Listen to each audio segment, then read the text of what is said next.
What's up, guys? Today we'll be showing you the fundamentals of how to take a time and room shot in lacrosse.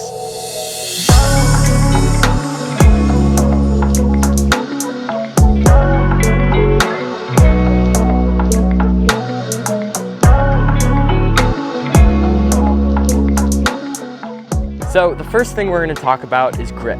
How should you hold the lacrosse stick when you're shooting?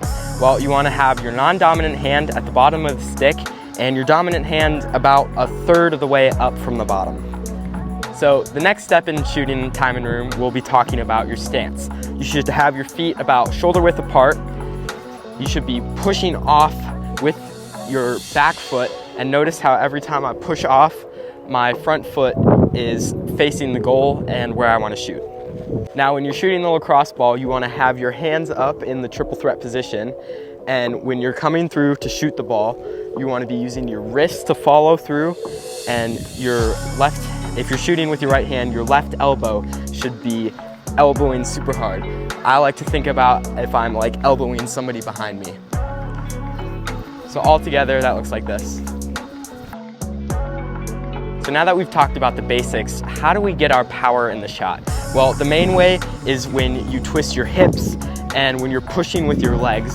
And one great way to get extra power is either when you've caught it or when you've about to caught it, just take a little crow hop. A crow hop is just a little shuffle that looks like this. And it just helps you get a little more power. So that looks like this.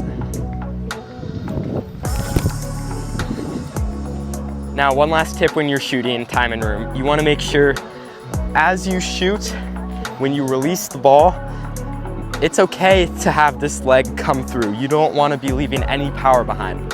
So all together, that looks like this.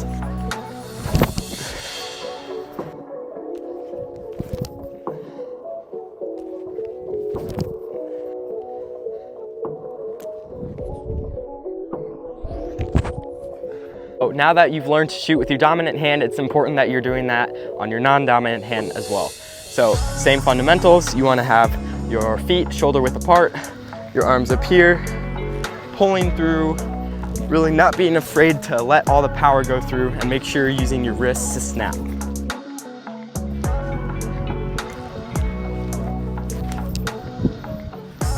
Now a couple fast motion will look like this.